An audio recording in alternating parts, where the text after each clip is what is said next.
Assalamualaikum warahmatullahi wabarakatuh. Jumpa lagi di channel Dr. ID Bird Farm, channel yang konsisten membahas tentang rawatan murai batu lomba dan penangkaran dunia burung.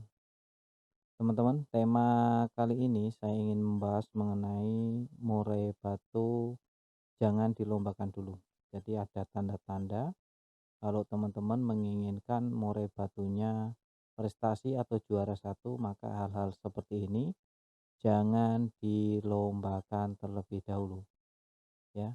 Tapi kalau teman-teman penasaran ya silahkan. Tapi konsekuensinya teman-teman siap kondangan. Sebelum kita masuk ke topik pembahasan, kita masuk intro dulu.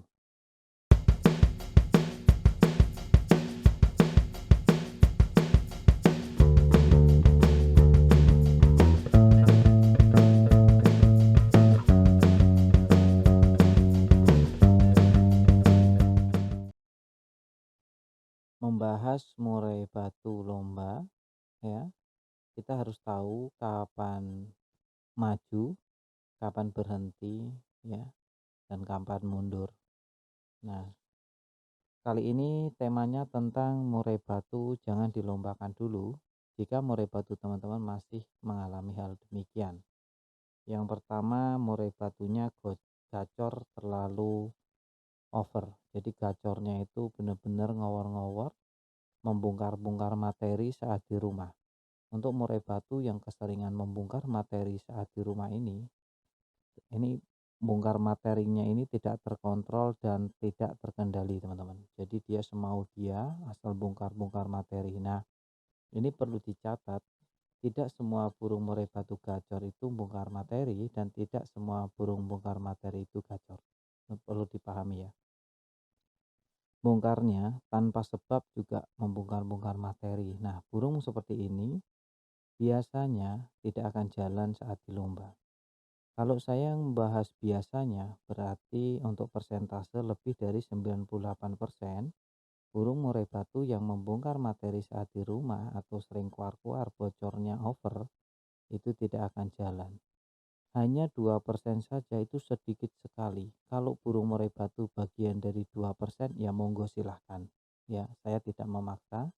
Saya hanya sharing kepada mereka yang baru saja memulai belajar murai batu agar bisa memahami karakter dari burung murai batunya. Maka dari itu, saya merekomendasikan untuk memahami metode Manpack tentang mental, nutrisi, perawatan, ego, dan mengenal karakter. Nah, kalau Manpack 5 ini kepegang, niscaya di setiap event dia akan menjuarainya atau prestasi juara satu terus menerus.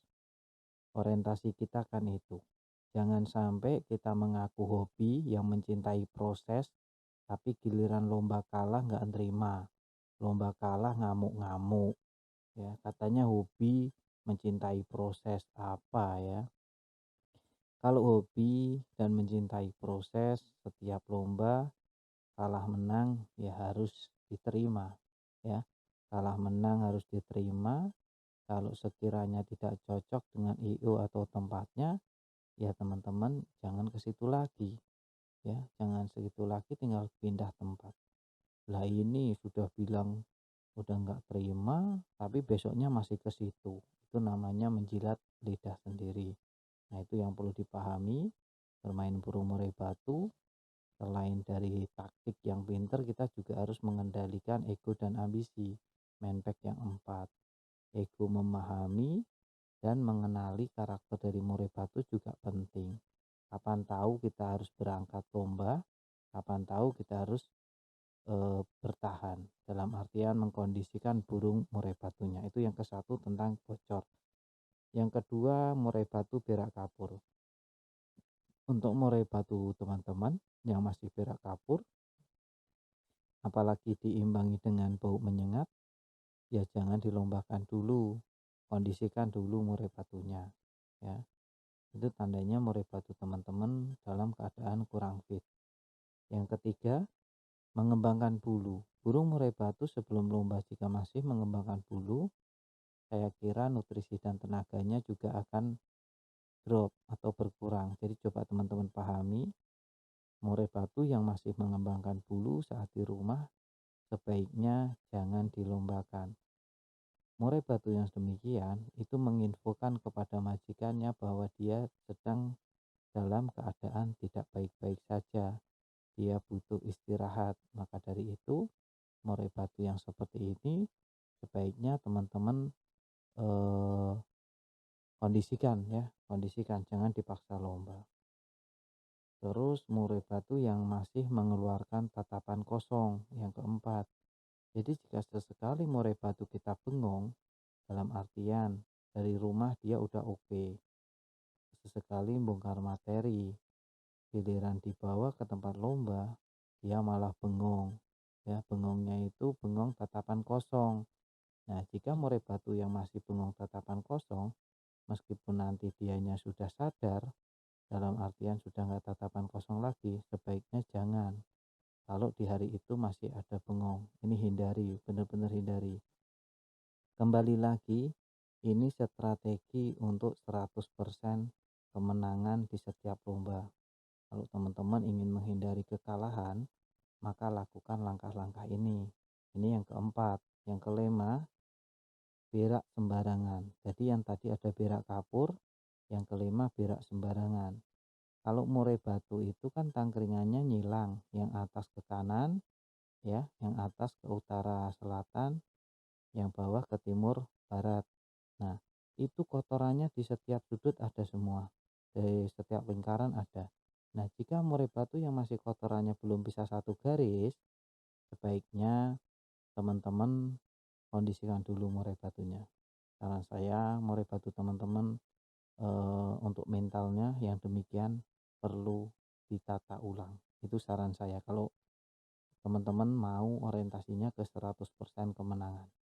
Jadi kalau masih, coba dilihat, kalau murai batu teman-teman beraknya sudah satu garis aja, itu mentalnya dalam keadaan bagus. Tapi kalau nyilang dia di penjuru karpetnya ada, nah ini sedikit masalah ya, coba teman-teman pahami. Terus belum ada 1 bulan dilombakan. Nah ini juga, ini belum ada 1 bulan ada hubungannya dengan ego dan ambisi atau menpek keempat. Jadi kita perlu mempuasakan burung murai batu kita, meningkatkan faktornya, ya, mengkondisikan tenaganya, mengkondisikan pemasterannya juga. Semua sudah ada di konten-konten saya yang lain. Kalau teman-teman orientasinya mau ke 100% kemenangan, coba lakukan langkah-langkah ini. Ya minimal 99% menang lah kalau kita berangkat lomba, 99% kita juara. Jangan sampai ya kita sama orang rumah tidak disupport dalam dunia hobi kan malah kacau, nanti malah menghambat. Terus burung baru di track, nah ini atau baru di track, baru dipancing-pancing juga tidak diperkenankan untuk dilombakan teman-teman. Jadi banyak banget hal-hal yang perlu kita pahami. Maka dari itu sebaiknya teman-teman coba deh mengenal metode Menpack ya dari Dr. IT Bird Farm tentang mental, nutrisi, perawatan, ego atau ambisi, dan karakter. Ada 5 metode, silahkan teman-teman simak ya. Kita sharing-sharing saja seputar murai batu, karena di sini juga saya sharing sepengalaman kita. Saya juga mencetak murai prestasi benar-benar dari nol, benar-benar dari lolohan tangan. Dan saya juga memecahkan rekor saya sendiri. Di pertama kali lomba langsung juara. Terus kita memecahkan rekor juga dengan indukan 12, jantan 1, itu juga bisa juara. Indukan 12 dalam keadaan produksi aktif. Nama murai batunya, jantannya yang saya lombakan Osaka. Nah ini menjadi ikon saya. Mungkin teman-teman sudah familiar ya dengan murai batu Osaka saya.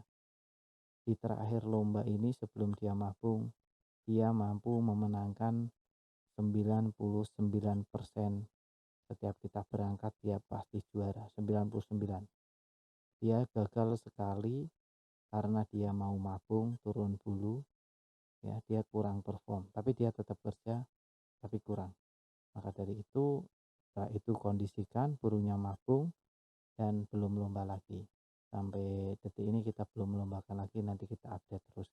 Biasanya itu sebulan dia seminggu bisa 2 kali, itu kemarin, tapi sekarang dan ke depan saya akan lebih menjaga lagi Osaka. Terima kasih sudah mampir ya teman-teman, kita masuk ke penutup.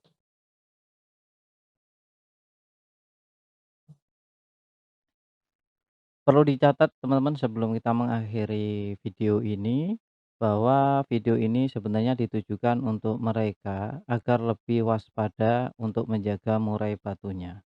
Tapi kembali lagi ke teman-teman semuanya, mau dijalankan silakan, enggak juga enggak apa-apa. Yang jelas saya cuma berpesan murai batunya dijaga baik-baik, jangan sampai rusak ya.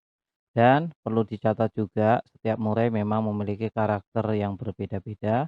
Jadi setiap perawatan tidak perlu diperdebatkan antara satu dengan yang lainnya. Kalau cocok dijalankan, nggak cocok ditinggalkan. Jangan cuma sekedar membaca judul saja ya. Pahami isinya, tonton dari awal sampai detik ini. Bagi teman-teman yang menonton sampai detik akhir ini, saya kira tidak akan ada perdebatan lagi di kolom komentar. Salam sehat.